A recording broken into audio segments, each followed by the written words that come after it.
Hello dear students, आज मैं आपको पढ़ाऊंगी nutrition, calorific value and balance diet.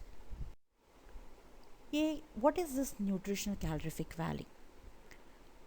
जैसे कि आप जानते हो, हर फूड मटेरियल में कुछ ना कुछ कैलोरीज होते हैं। हम बोलते हैं ना, चिप्स में बहुत ज़्यादा कैलोरीज है, पिज़्ज़ा में कैलोरीज ज़्यादा है। तो ये कैलोरीज होते क्या हैं? The calorific value of nutrients are also called as energy density। मतलब एक पिज़्ज़ा स्लाइस खाना, आप एक बहुत एनर्जी डेंस फूड खा रहे हो पर आपको फिलिंग नहीं हो रहा है। उतने साइज़ का ही चपाती या रोटी खा लेते हो तो वो एनर्जी डेंस नहीं होता है। तो this is what is the difference between the same portion, but उनकी कैलोरीज अलग है। क्योंकि 1 calorie is the heat required to rise the temperature of 1 gram of water through 1 degree Celsius। मतलब कैलोरी वो नाम है जिससे आप एक पानी को उबाल सकते हो इतना कि वो अपना टेम्परेचर बढ़ा दे 1 डिग्री सेल्सियस से। क्योंकि कैलोरी एक बहुत छोटी मात्रा में हम उसे असेस करते हैं, मेडिकली यूजुअली हम उसे किलो कैलोरीज में एक्सप्रेस करते हैं। 1 किलो कैलोरी का मतलब है 1000 कैलोरीज। अब जब हम बताते हैं कि भाई पिज़्ज़ा में बहुत सारा कैलोरीज है, हमें ये कैसे पता चला? किसी भी फूड का सब्सटेंस का कैलोरीफिक वैल्यू अगर हमें असेस करना है तो हमारे पास एक इंस्ट्रूमेंट है जिसका नाम है बॉम्ब कैलोरीमीटर। इसमें उस फूड को रखने से वो जितनी ऊर्जा प्रोड्यूस करती है उससे उसकी कैलोरीफिक वैल्यू का अंदाज़ हो सकता है। Respiratory quotient. What is this respiratory quotient? Respiratory quotient is ratio of volume of carbon dioxide produced in the units liters per gram of oxygen consumed in liters per gram। मतलब जितना आप oxygen एक खाना खाने के बाद कितना आप ऑक्सीजन यूज़ करते हो उस खाने को पचाने के लिए, और उसके बदले में कितनी मात्रा में आप कार्बन डाइऑक्साइड को प्रोड्यूस करते हो। अगर रेस्पिरेटरी कोशेंट ऑफ कार्बोहाइड्रेट्स को लेके चले तो वो 1 है, whereas for fats it is 0.7, for proteins it is 0.8। पर हम जो खाना खाते हैं इंडियंस, हमारा मिक्स डाइट है जिसमें कार्बोहाइड्रेट भी रहता है जैसे कि चावल, रोटी, चपाती। फैट्स भी रहती है जैसे मक्खन और घी, तेल। और प्रोटीन्स भी रहते हैं जैसे कि दाल, चने और बहुत सारे मूंगफली, ऐसे वाली चीज़। ठीक है। When the rate of utilization of the fat increases in relation to carbohydrate, RQ falls। अगर मुझे अपना वज़न घटाना है तो मेरी बॉडी को फैट ज़्यादा यूज़ करना होगा, तो उस वक्त मेरा RQ जो है, रेस्पिरेटरी कोशेंट जो है, वो घटकर 0.7 पर आ जाएगा। ये सिर्फ स्टारवेशन या डाइटिंग में ही नहीं बल्कि डायबिटीज़ मेलाइटस में भी आप देख सकते हो। डायबिटीज़ मेलाइटस एक ऐसी बीमारी है जहाँ पर इंसुलिन की मात्रा कम होने के वजह से बॉडी में जो ब्लड में ग्लूकोज है वो बढ़ जाती है। ऑलरेडी ग्लूकोज बढ़ी हुई है तो ये डायबिटिक पेशेंट्स अच्छी तरह से ग्लूकोज यानी कि एक मोनोसेक्राइड कार्बोहाइड्रेट इसको अच्छी तरह से यूटिलाइज नहीं कर पाते हैं। इसलिए ऐसे पेशेंट्स में भी आप देखोगे कि RQ उनका 1 से घटकर 0.8 या 0.7 बन चुका है। Basal metabolic rate. ये बेसल मेटाबॉलिक रेट क्या होता है? It is the energy required by an awake individual, जो जाग रहा है, during physical, emotional and digestive rest. जो अभी मैं बात कर रही हूँ वहाँ पर फिजिकल एक्सर्शन भी हो रहा है और emotionally I am trying to connect to my students. तो कुछ ना कुछ मेरे बॉडी में कहीं ना कहीं, जैसे कि muscles of the tongue, face और हाथ, ये सब में मेटाबॉलिज्म ज़्यादा बढ़ रहा है, राइट? तो एक बेसल लेवल में, to maintain all this activities, basal level में एक मेटाबॉलिक रेट चल रहा होता है जब इंसान अवेक होता है। इसको हम बोलते हैं बेसल मेटाबॉलिक रेट। ये बहुत ज़रूरी है हमें day to day life function sustain करने के लिए। बहुत सारे ऐसे इनवॉलंटरी चीज़ें हैं हमारी बॉडी में, जैसे कि हार्ट का पंप होना, ब्रीदिंग, ब्रेन का neuronal connectivity, neuronal signals fire करना, रेस्पिरेशन, ये सारे हमारे इनवॉलंटरी कंट्रोल में है, वो चल रहे हैं जब तक हम जिंदा हैं। तो उसके लिए भी कुछ एनर्जी की यूटिलाइजेशन होती है apart from my talking, eating, walking etcetera. इसीलिए जब इंसान सो रहा होता है तो बॉडी में मेटाबॉलिज्म की रेट जो है वो घट जाती है, क्योंकि वो अन्य कोई फिज़िकल एक्टिविटी नहीं कर रहा होता है। बॉडी में जो भी मेटाबॉलिज्म हो रहा है, एनर्जी डेवलप हो रहा है, वो energy basically heart functioning, liver functioning, kidney functioning में यूज़ हो रहा है। क्या क्या फैक्टर्स हैं जो हमारे बीएमआर को रेगुलेट करते हैं? आप एक छोटे बच्चे को ले लीजिए या फिर एक बुज़ुर्ग को ले लीजिए, कौन सा इंसान इसमें ज़्यादा एक्टिव रहेगा? Obviously younger child, right? वो हमेशा बहुत एक्टिव रहते हैं, तो उनकी बीएमआर जो है वो बहुत ज़्यादा होती है। Age old people will have lower BMR. men have got more muscle mass and they are physically more active. Temperature, जब हाई टेम्परेचर में रहते हैं हमारा बीएमआर कम होता है, और जब हम कोल्ड टेम्परेचर में रहते हैं हमारा बीएमआर हाई होता है। क्यों ऐसा होता है? बिकॉज ठंड के मौसम में हमें अपने बॉडी से ऊर्जा जनरेट करने की ज़रूरत है, which will keep us warm. For that reason हमारा बीएमआर जो है वो सर्दी में थोड़ी ज़्यादा हो जाती है। इसीलिए क्या आपने कभी गौर किया है कि सर्दी में हम कुछ ज़्यादा ही खाना खाते हैं to maintain our BMR? Exercise जब भी करते हो तब भी आपका बीएमआर बढ़ता है। जब आपको बुखार है तब भी आपका मेटाबॉलिज्म रेट बढ़ जाता है। इसलिए जब आप देखते हो कि कोई इंसान बीमार होने के बाद रिकवर हो रहा है तो उसका थोड़ा वज़न घट गया होता है। क्यों ऐसे होता है? क्योंकि उसकी मेटाबॉलिज्म रेट बढ़ गई है। थायराइड हार्मोन, किसी को भी हाइपर थायराइडिज्म है तो वो इंसान दुबला पतला भी रहेगा, क्योंकि उनका बेसिकली बीएमआर जो है वो बढ़ा हुआ होता है।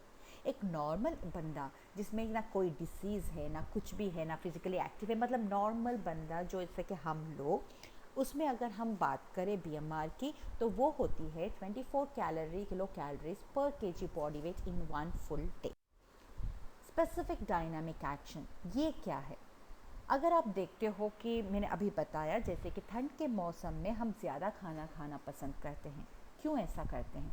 क्योंकि खाना खाने के बाद बॉडी में ऊर्जा प्रोड्यूस होती है, जिसको हम बोलते हैं diet induce thermogenesis, increased heat production और metabolic rate after the intake of food. ये जो ऊर्जा प्रोड्यूस हो रही है खाना खाने के बाद, वो क्यों होता है? बिकॉज हम किस किस चीज़ में बॉडी की एनर्जी यूटिलाइज कर रहे हैं खाने के बाद? डाइजेशन में, उस खाने को डाइजेस्ट करते हैं, उसको अब्सॉर्ब करते हैं, उसको हर दूसरी इम्पॉर्टेंट जगह पर ट्रांसपोर्ट करते हैं। इसके लिए एनर्जी की ज़रूरत है। इसलिए खाना खाने के बाद हमें गर्माहट फील होती है and we feel good specially during the. अगर फिज़िकल एक्टिविटी की हम बात करें, हमने बहुत बार देखा है ये तो आलसी इंसान है, सेडेंटरी लाइफस्टाइल है इसकी। तो इसका मतलब क्या है? अगर कोई सिर्फ डेस्कटॉप पे या चेयर टेबल पे बैठकर काम कर रहा है तो उसको हम सेडेंटरी वर्कर बोलते हैं। वो अपनी 30% ऑफ बीएमआर एक्सपेंडिचर कर रहा है। मॉडरेट वर्क, घर का काम कर रहा है, साइकिल चला रहा है थोड़ा सा, और क्लीनिंग, हाउस क्लीनिंग कर रहा है, उसके साथ वो डेस्कटॉप पे वर्क भी कर रहा है, तो वो मॉडरेट वर्कर होगा और उसकी 40% ऑफ बीएमआर यूटिलाइज होती है। हैवी वर्कर, जैसे कि कोई पत्थर तोड़ रहा हो, या अग्री फार्मर्स जो मॉर्निंग टू इवनिंग प्लोइंग कर रहे हैं, खेत में काम कर रहे हैं, तो हैवी वर्कर्स जो होते हैं उनमें 50% ऑफ बीएमआर यूटिलाइज होता है। तो उतना ज़्यादा हमें उनकी बेसल रेट ऐड भी करनी होती है। Requirement for energy during pregnancy बढ़ जाती है, और लैक्टेशन में तो और भी ज़्यादा बढ़ जाता है बिकॉज ऑफ एडिशनल रिक्वायरमेंट। अब आते हैं बैलेंस्ड डाइट पर। अब हमें पता है कि हम सेडेंटरी वर्कर हैं, या हम मॉडरेट वर्कर हैं, या फिर हम हैवी वर्कर हो सकते हैं। फिर हमें ऐसा कौन सा खाना खाना चाहिए जिसके वजह से हमारी डाइट से हमें वो नेसेसरी कैलोरीज मिले? ज़्यादा कैलोरीज खा लेंगे तो मोटापा हो जाएगा, कम कैलोरीज खाएंगे तो न्यूट्रिशनल डेफिशिएंसी हो जाएगी, वीकनेस हो जाएगी। तो इसीलिए हमें एक बैलेंस स्ट्राइक करना पड़ेगा। तो बैलेंस डाइट क्या है? इसको हम फूड पिरामिड भी बोलते हैं। इसका मतलब फूड पिरामिड के जो नीचे वाले बेस में होते हैं आपके most important healthy foods which can give you good amounts of energy but less amounts of calories. For example grains, ये आपको दिन में 3 से 10 आउंस की सर्विंग की ज़रूरत है और इस ग्रेन्स में मेजरली आपको मिलेगा कार्बोहाइड्रेट, फाइबर, और ये आपके पास्ता, ब्रेड मतलब रोटी और सीरियल खाने से मिल सकता है। कम से कम 3 ounces of whole grains should be consumed. Vegetables, ये 1 से 4 कप हमें डेली कंज्यूम करना होगा बिकॉज इसमें वाइटामिन्स होते हैं, फाइबर्स होते हैं, और जितना ग्रीन वेजिटेबल्स हम खाते हैं उतना फाइबर अच्छा भी मिलता है और बवल मूवमेंट्स वो सब आसानी से हो जाते हैं। Fruits, 1 to 2.5 cups of servings per day is needed and it is rich in vitamins and fiber. Milk, 2 to 3 cups for minerals and protein. Meat, beans, ये जैसे जैसे आप पिरामिड के ऊपर चलते जाते हैं उसमें आ जाते हैं आपके मीट्स और बीन्स, बिकॉज ये मेजरली प्रोटीन रिच हैं और ये आपको बहुत ज़्यादा कैलोरीज भी करती हैं। ऑयल्स, फैट्स, ये बहुत कम मात्रा में, जैसे कि 3 से 11 चम्मच ही बस एक दिन में, उससे ज़्यादा यूज़ नहीं करना चाहिए। क्या मैं कम्प्लीटली ऑयल्स को बंद कर सकती हूँ? नहीं। Even oils are very important for health, nutrition.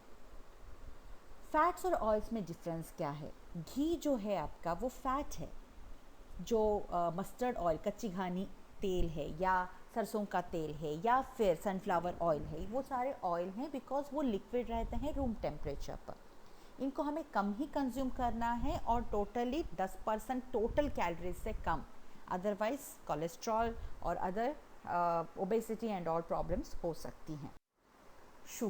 Sugar जो है वो रिच इन कार्बोहाइड्रेट फूड जब लेते हैं तो शुगर की मात्रा बढ़ जाती है, तो इसको हमें कम ही रखना चाहिए, specially the refined sugar. The calories remaining after accounting for calories needed for all these food groups that we have talked on, जो लास्ट पिरामिड का जो टिप है, बस वो टिप आपका जंक फूड हो सकता है। पर हम क्या करते हैं, वो पहले पिज़्ज़ा, बर्गर, चॉकलेट्स, जूसेस वो ज़्यादा खा के हेल्दी फूड को कम खाते हैं। तो now what we are doing in current phase is the reversal of the food pyramid. अब आते हैं फिज़िकल एक्सरसाइज की। अगर लिटरेचर की बात माना जाए तो हर बंदे को at least 30 minutes of the day physically active रहना है। About 60 minutes a day of physical activity is necessary to prevent weight gain. अगर आपको वेट गेन प्रिवेंट करना है तो 60 मिनट्स, अगर आपको वेट लॉस करना है तो 1.5 घंटे कम से कम आपको फिजिकल एक्टिविटी की ज़रूरत पड़ेगी। जो बच्चे और टीनेजर्स हैं वो 60 मिनट्स अ डे एक्टिव, मतलब टाइम निकाल के फिजिकल एक्सरसाइज को अगर डिवोट कर दे then it is more than enough. अब आते हैं इम्पॉर्टेंस ऑफ कार्बोहाइड्रेट्स पर। जो डाइटरी नीड्स है, हमारी मेजर नीड्स है, कहीं भी चले जाओ दुनिया में हर एक का जो स्टेपल फूड होता है वो कार्बोहाइड्रेट होता है। साउथ में चले जाओ rice is a staple food, north में आ जाओ रोटी स्टेपल फूड है, और ये दोनों कार्बोहाइड्रेट रिच हैं। Ideally, carbohydrates provide about 65% of total body calorie requirement. So, it can also provide, like roti and all can also provide some amounts of dietary. Dietary fiber क्या होता है? वो भी एक कार्बोहाइड्रेट ही है, पर वो डाइजेस्ट नहीं हो पाता है, इसके वजह से वो हमारे इंटेस्टाइन में बल्क ऐड करता है। सो बल्क ऐड करने से क्या होगा? Dietary fibre will be necessary to maintain the normal motility of GIT, मतलब जो स्मूथ मोशंस होने हैं, बवल एक्टिविटी होने हैं, उसके लिए आपके फूड में अच्छी क्वांटिटी ऑफ डाइटरी फाइबर की बहुत ज़रूरत पड़ेगी। High incidence of colon cancer जो वेस्ट में आप देखते हो, वहाँ पर कोलॉन कैंसर ज़्यादा है इंडिया से कंपेरेटिवली। वो इसलिए होता है कि उनकी फूड टोटली रिफाइंड कार्बोहाइड्रेट्स पे हैं, जबकि इंडियंस का फूड जो है dietary fibre rich. Diet rich in fibre will increase bowel motility, which मैंने अभी बता दिया है। इससे कॉन्स्टिपेशन नहीं होता है, इससे अच्छी तरह से बाइल एसिड्स एब्जॉर्ब होने की वजह से कोलेस्ट्रॉल की मात्रा भी कंट्रोल हो सकती है, उस इंसान का डायबिटीज़ भी कंट्रोल हो सकता है bye improving the glucose tolerance. अब लिपिड्स की इंपॉर्टेंस पे आते हैं। Fats are needed are a concentrated source of energy. A minimum intake of lipids is very important for absorbing important vital nutrients like fat soluble vitamins and essential fatty acids. एक होता है visible fat, like just like butter, ghee, oil, जो मतलब आपको पता है कि ये विजिबल फैट है। दूसरे होते हैं इनविजिबल फैट, ये होते हैं आपके नॉर्मल फूड में छुपे हुए, जो आपको दिखते तो नहीं है पर कैलोरी में डेफिनेटली ऐड करेंगे। तो हर फूड में ये इनविजिबल फैट होगा, फिश में होगा, मीट में होगा, सीरियल्स में होगा, नट्स एंड ऑयल सीड्स। तो don't over do even these one. आपने शायद सोच लिया होगा मैंने घी, दही, क्या बोलते हैं, घी और मक्खन खाना बंद कर दिया है तो मैंने अपना फैट कंजम्पशन कम्प्लीटली स्टॉप कर दिया है। पर यहाँ पर मैं अगर खा रही हूँ बहुत ज़्यादा कैशू नट खा रही हूँ या आलमंड्स खा रही हूँ एक्सेसिवली, तो फिर I am also adding invisible fat to my diet. Saturated fats, जो अब हम सैचुरेटेड फैट लेते हैं, सैचुरेटेड फैट जैसे कि मक्खन में होगा, घी में होगा, तो ये सारे सैचुरेटेड फैट है जिसमें डबल बॉन्ड कार्बन चेन में डबल बॉन्ड नहीं होगा, सिंगल बॉन्ड होगा। तो ये सारे सैचुरेटेड फैट आपके बॉडी के सीरम कोलेस्ट्रॉल को बढ़ा सकते हैं। वही अनसैचुरेटेड फैट्स लाइक जो वेजिटेबल ऑयल में है, फिश ऑयल में है, वो आपके कोलेस्ट्रॉल को नहीं बढ़ाएंगे उतना। तो इसीलिए आप देखोगे कि रोज़ रोज़ हम देसी घी में खाना नहीं बनाते हैं। We prepare food in the vegetable oil which are good in unsaturated fatty acid. अब एक और फैटी एसिड आता है जिसका नाम है ट्रांस फैटी एसिड। ये तो बहुत ही बुरा है क्योंकि ये एथेरोजेनिक है। ये एथेरोजेनिक है मतलब क्या करता है, बॉडी में ये हमारे गुड कोलेस्ट्रॉल के लेवल को कम करके बैड कोलेस्ट्रॉल लेवल को बढ़ा देता है। अब मुझे अगर इसे अवॉइड करना है तो कैसे अवॉइड करूं? सारे जो डेयरी प्रोडक्ट्स होते हैं जैसे कि उसमें थोड़े से टीएफए हमेशा प्रेजेंट होते ही हैं, क्योंकि डेयरी प्रोडक्ट्स नहीं बोलेंगे, बेकरी प्रोडक्ट्स बोलूँगी मैं यहाँ पर। डेयरी प्रोडक्ट्स में इतना नहीं होगा पर बेकरी प्रोडक्ट्स में डेफिनेटली होगा, जैसे कि केक, पेस्ट्री, पफ, ब्रेड, इन सब में कहीं ना कहीं वनस्पति या डालडा का इस्तेमाल ज़रूर होता है, क्योंकि ये क्या करते हैं, फूड की शेल्फ़ लाइफ को बढ़ा देते हैं। मान लीजिए लेस चिप, नेक्स्ट टाइम आप एक लेस चिप्स को खरीदोगे तो उसके पीछे जो लेबल है उसमें ज़रूर पढ़ने की कोशिश कीजिएगा कितना % ट्रांस फैट्स है। जब वो लिखते हैं 0% ट्रांस फैट्स, उसका मतलब होता है 0.5% trans fat is available. Food what is that, FD, food administration authorities do permit them to write it as 0% when there is 0.5% of trans fats available. पर जब आप ऐसे बेकरी प्रोडक्ट, ब्रिटानिया केक्स जो packets आते हैं, ज़रूर उसमें देखिए, उसमें ट्रांस फैट्स की मात्रा बहुत ज़्यादा होती है। तो they basically increase the shelf life of bakery products, but consuming them in high quantities they will always lead to cardiac problems. Atherosclerosis हो जाएगा, ब्लड वेसल्स में क्लॉट आ जाएंगे, cardiac arrest, heart attack, myocardial infarction हो सकता है, क्योंकि वो HDL को घटा देगा और LDL को बढ़ा देगा। अब आते हैं फिर कितना हमें फ़ैट लेना है।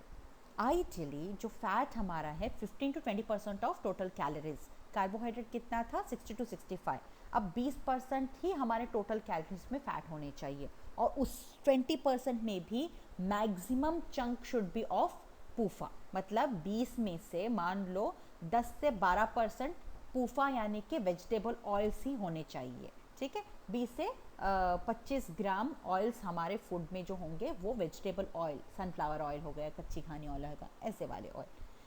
अब चलो ठीक है, फिर सनफ्लावर ऑयल तो बहुत अच्छा है, क्या मैं फिर बहुत ज़्यादा सनफ्लावर ऑयल ले सकता हूँ, पी सकता हूँ? नहीं, किसी भी चीज़ को ओवर नहीं करना चाहिए। एक्सेस पूफा यानी कि पॉली अनसैचुरेटेड फैटी एसिड अगर आप लेते हो बॉडी में, तो आप अननेसेसरली फ्री रेडिकल्स को डैमेज करते हो। आपने शायद सुना होगा कि ग्रीन टी पी लो, उसमें एंटीऑक्सीडेंट है। ये क्या करता है ग्रीन टी, ये क्या है एंटीऑक्सीडेंट?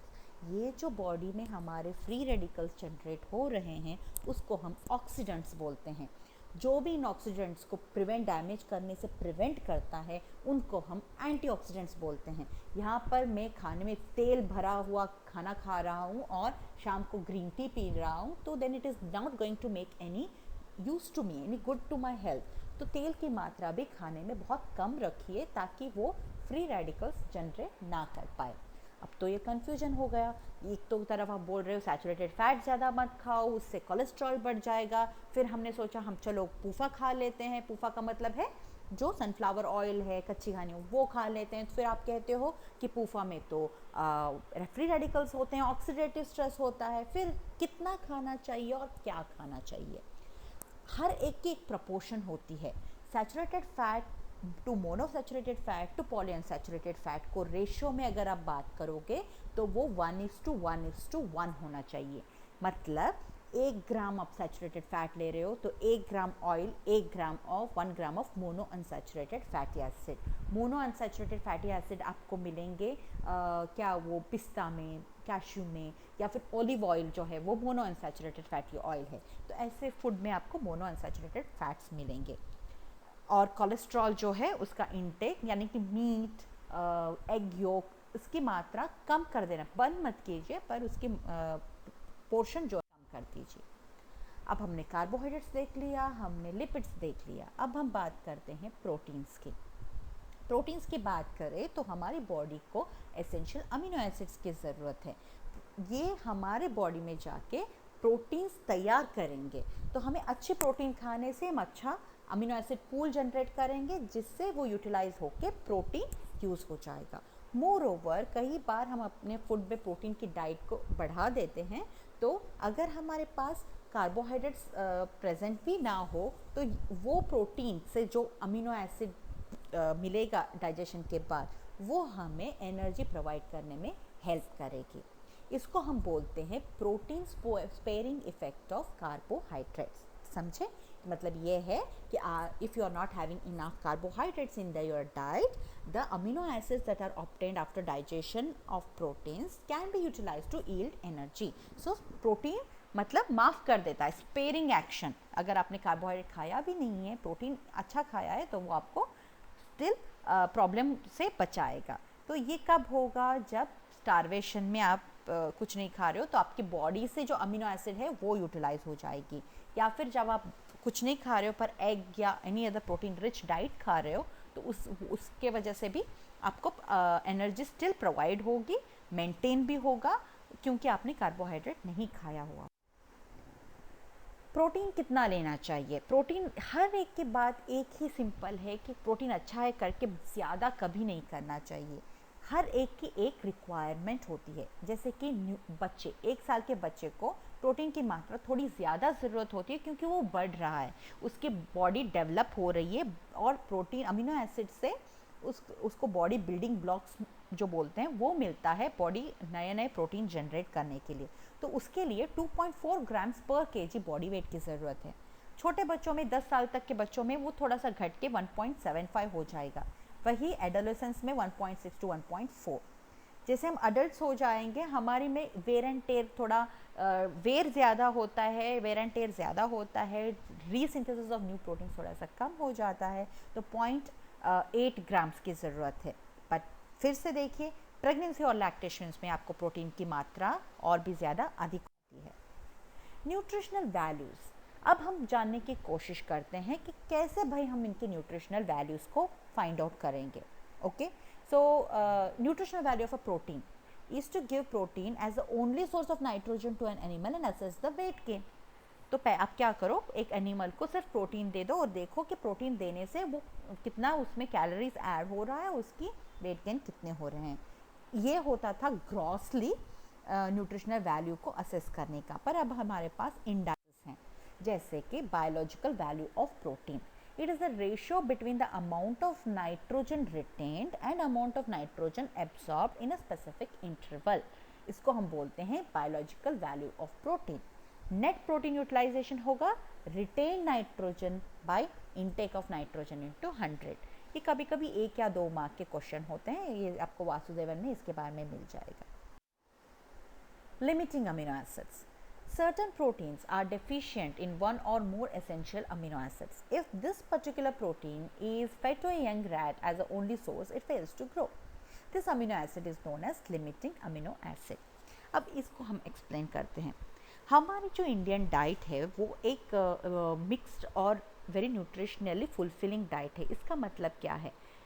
जब हम सिर्फ राइस खाते हैं विदाउट दाल, तो हमारे फूड में जो अमीनो एसिड लिमिटिंग है वो क्या हो जाती है, वो अमीनो एसिड डेफिशिएंसी में कन्वर्ट हो जाती है.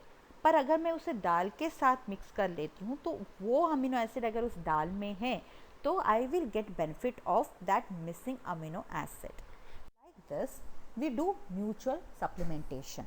So this problem can be overcome by taking mixture of proteins in their diet.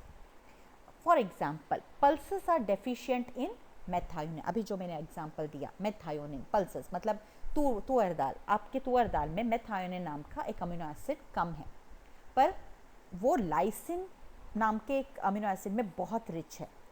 अब आते हैं चावल में.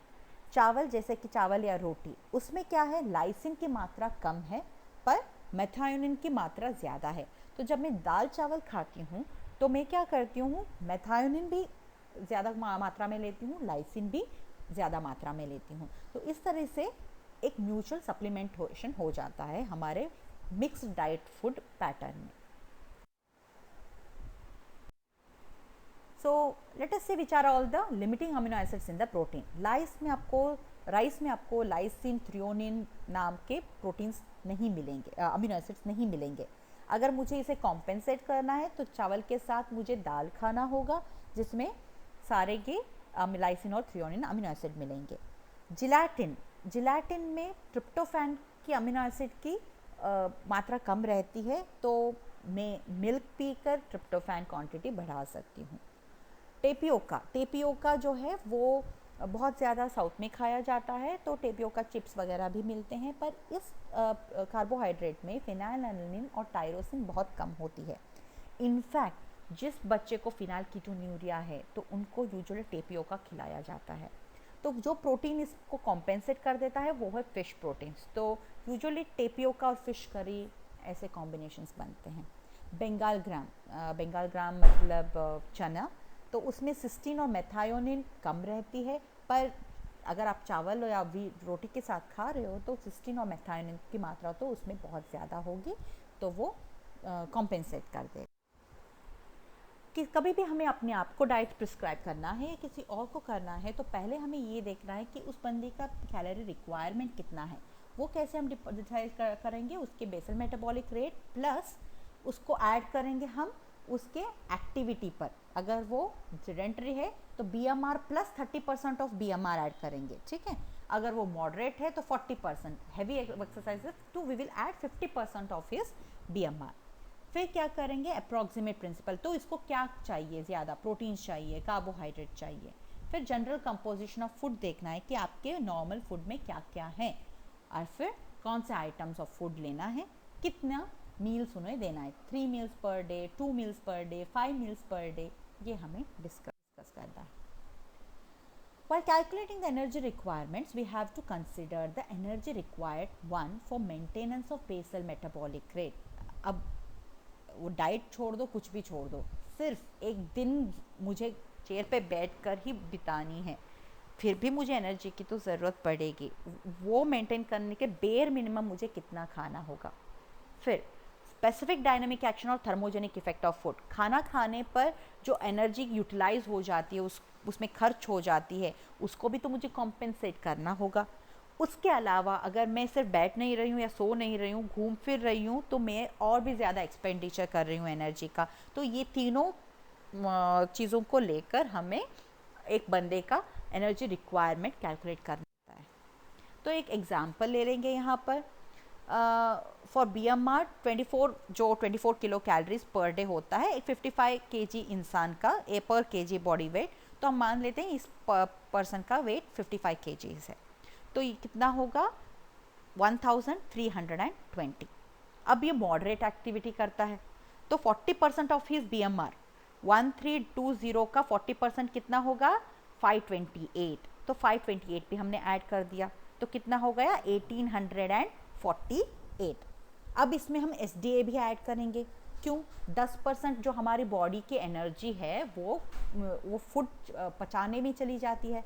तो 1848 का 10% होगा 184.8, उसको हम राउंड ऑफ करके लिख देंगे 185। अब टोटल कितना हुआ? 2033 किलो कैलोरीज। उसको हम राउंड फिगर में कर लेंगे, करके बता देंगे कि इसको 2050 किलो कैलोरीज की ज़रूरत है। ठीक है, ये एक एग्जाम्पल मैंने यहाँ पर समझाया है। अब मैं चाहती हूँ आप लोग अपना वेट देखो। मान लो कि मेरा वेट 100 kg है, तो 24 इंटू 100 कितना हो जाएगा? 2400। फिर अपना एक्टिविटी सोचो। अगर आप स्टूडेंट हो, सिर्फ बैठ के पढ़ाई कर रहे हो, तो सेडेंटरी। अगर आप स्कूल के बाद या क्लास के बाद कहीं जॉब करते हो या फिर आप एक्सरसाइज करते हो, तो आप उसको मॉडरेट बना दो। अगर आपकी हैवी एक्टिविटी है तो उसको 50% ऑफ BMR बना दो। ठीक है, फिलहाल इसको सेडेंटरी मान के चलो, आप 30% ऑफ BMR मान के चलो और उतना ऐड करते जाओ। फिर SDA तो फिक्स्ड ही है भाई, वो तो 10% रहेगा आपके टोटल BMR और एक्टिविटी को लेकर। उसके बाद राउंड ऑफ करो और मुझे बताओ कि आपकी कितनी पर डे एनर्जी रिक्वायरमेंट रहेगी। तो इस हिसाब से अगर मुझे किसी को डाइट प्रिस्क्राइब करना है जो 60 किलो का है, सिडेंटरी है, तो उसको मैं बताऊंगी कि 350 ग्राम सीरियल्स ले लो, 75 ग्राम पल्स ले लो, vegetable oil 40 ml, milk 250, leafy vegetable 200, sugar 25, क्योंकि वो वेजिटेरियन है। नॉन वेजिटेरियन हुआ तो उसको हम पल्सेस थोड़ा सा कम कर देंगे। ठीक, क्योंकि वो ऑलरेडी फिश और मीट में वो पल्सेस ले रहा है।